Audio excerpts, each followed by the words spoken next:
'Twas the night before Christmas, when all through the house not a creature was stirring, not even a mouse. The stockings were hung by the chimney with care, in hopes that St. Nicholas soon would be there. The children were nestled all snug in their beds, while visions of sugar plums danced in their heads. And Mama in her kerchief, and I in my cap, had just settled our brains for a long winter's nap. When out on the lawn there arose such a clatter, I sprang from my bed to see what was the matter. Away to the window I flew like a flash, tore open the shutters and threw up the sash. The moon on the breast of the new fallen snow gave the lustre of midday to objects below.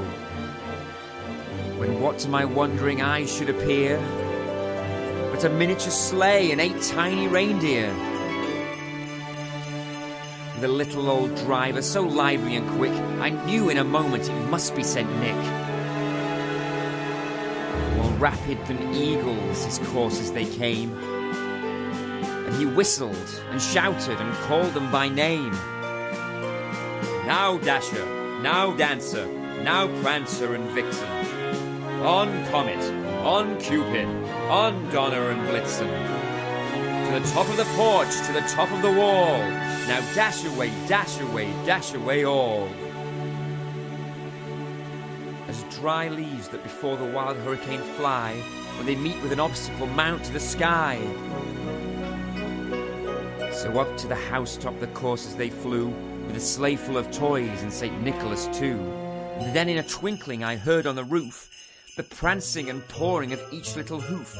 As I drew in my head and was turning around, down the chimney St. Nicholas came with a bound. He was dressed all in fur from his head to his foot, and his clothes all were tarnished with ashes and soot. A bundle of toys was flung on his back, and he looked like a peddler just opening his pack. His eyes, how they twinkled, his dimples, how merry. His cheeks were like roses, his nose like a cherry. His droll little mouth was drawn up like a bow, and the beard of his chin was as white as the snow. The stump of a pipe he held tight in his teeth, and the smoke had encircled his head like a wreath. He had a broad face and a little round belly that shook when he laughed like a bowl full of jelly.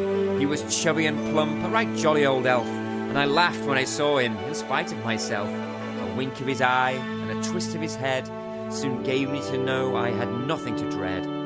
He spoke not a word, but went straight to his work, and filled all the stockings, then turned with a jerk, and laying his finger aside of his nose, and giving a nod, up the chimney he rose. He sprung to his sleigh, to his team gave a whistle, and away they all flew like the down of a thistle. As I heard him exclaim, ere he drove out of sight, "Happy Christmas to all, and to all a good night."